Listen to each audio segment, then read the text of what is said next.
धानेरा में 3 दिवसीय प्राण प्रतिष्ठा संपन्न आना लाभार्थी नारायण सिंह त्रिकमाजी बारोट धानेरा बनासकांठा। पृथ्वीराज चौहाणनी અને મહિનાથી એને અન્નનો એક દાણો ખવડાવવામાં નહોતો આવડ્યો, છતાં એ મોહમ્મદ ગોરીની સામે એ રાવ સમાજનો દીકરો કવિવર ચંદ બરદાઈ કે તારે મર્દાનગી જોવી હોય ને તો સિંહની હારે કુસ્તી કરે એ તો વાત અલગ છે,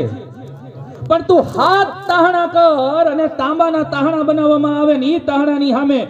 એક મહિનાથી ભૂખ્યો પૃથ્વીરાજ ચૌહાણ અને આંખો જેની ફૂટેલી હોય એ પૃથ્વીરાજ ચૌહાણની હાથમાં એક ધનુષ અને એક બાણ આપ અને હાથે તાહણાને વિંધે ને તો માનજે આ પૃથ્વીરાજ ચૌહાણ હતો ને એવું સુંદર મજાનું વર્ણન કર્યું।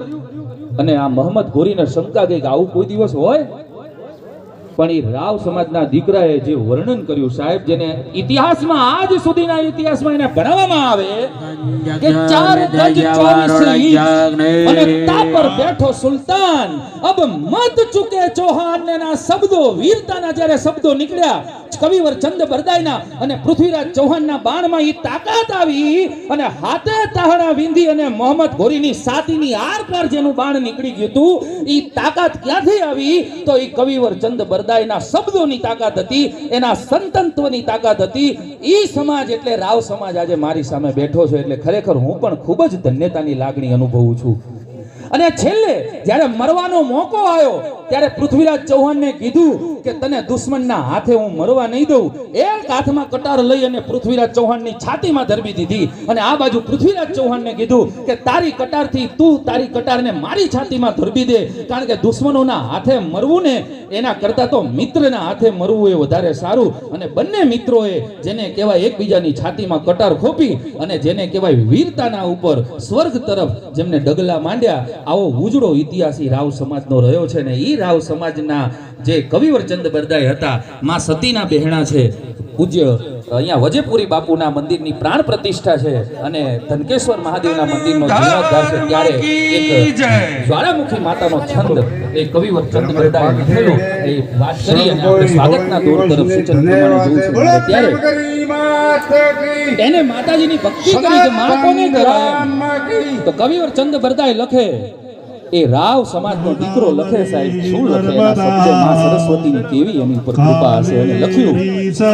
કે મહેન્દ્ર તનયા છેહીન માતાના તાતાનો ભ્રાતા સને દેહાન રૂપાન રેખી માયાન મહાસુર નદી આસી નિવાસી છાતા ગયા સુરૂપાસુચંડી કમંખાન સંખા યસંખા કહાની હરિકાર સપ્તમ નિરાકાર બાની સમુદ્ર સહિતા બાલી કરોતા વિરોધા નિરોધા બાલી અને અપંગાન યંગા યનંગા પીછાની નમસ્તે નમસ્તે નમસ્તે ભવાની દરેક લોકો સાવધાન થઈ જશે કાળી તુહી કાલ એક સાથે કરાલી તુહી તાળ લેજો તો ઝીણી ઝબુકે ફરે આપ કાપંત ફેરા ન ચૂકે અને પ્રભાભાનો મેવાત તોરી પ્રકાશે લખી ઉગ્રતા કોરી અંદાસ નાસે। આવું સુંદર મજાનું વર્ણન માતાજીનું કરેલું અને માતાજીના ચારે હાથ જે વ્યક્તિ ઉપર હતા એ વ્યક્તિ એટલે કવિવર ચંદ બરદાઈ। આવો બારોટ સમાજનો આવો રાવ સમાજનો આવો ઉજળો ઇતિહાસ ના આપણે સૌ સાક્ષી છીએ અને ખરેખર આપણે આનું ગર્વ લેવું જોઈએ કે હિન્દુસ્તાનના ઇતિહાસમાં રાવ સમાજનું કેટલું મોટું યોગદાન છે જેને આપણે ભૂલીએ નહીં। અને આપણા સમાજના જે દીકરાઓ હોય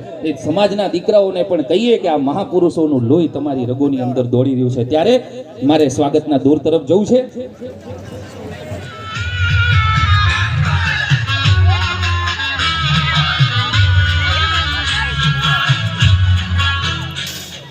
ધાનેરા ગામનો પાયો નાખ્યો, જેમાં પાયો નાખવામાં સમગ્ર રાવ સમાજની એક ઉજળી પરંપરા રહી છે, આપણે બધા એ વાતના સાક્ષી છીએ। આજથી 350 વર્ષ પહેલા પહેલાની વાત આપણે બધા સૌ જાણીએ છીએ કે 350 વર્ષ અગાઉ સતી માતાનું જ્યારે આ પ્રાગટ્ય થયું, સતી માતાએ અગ્નિ પ્રગટાવી અને જમણા પગના અંગૂઠામાંથી અગ્નિ પ્રગટાવી અને સતીત્વ ધારણ કર્યું। એ સતી માતાના જ્યારે બેસણા છે નારાયણસિંહજી રાવ દ્વારા આવો સુંદર મજાનો આ કાર્યક્રમ અભિવાદન આ કાર્યક્રમ થઈ રહ્યો છે, ત્યારે એક નાનકડી એવી વાત આપ સર્વે વડીલોના ચરણોમાં હું મારી શક્તિ પ્રમાણે મૂકવાનો પ્રયત્ન કરું છું। આપણે પછી સ્વાગતના દોર તરફ જવું છે કે જે વજેપુરી બાપુ આજથી 70 વર્ષ અગાઉ રાજસ્થાનમાંથી એ અહીંયા નજીકમાં જેને કહેવાય થાવર આવેલા અને અચલપુરી બાપુ નું સાનિધ્ય સ્વીકારી એમના ચેલા બન્યા અને ધર્મની ધુરાને આ હિન્દુ ધર્મની ધુરાને જીવતી રાખી આપણી સમક્ષ એવા દિવ્ય પરચાધારી પુરુષ કે જેમના શિષ્ય અત્યારે પરમ પૂજ્ય શ્રી છાયાપુરી બાપુ પણ આપણી વચ્ચે ઉપસ્થિત છે.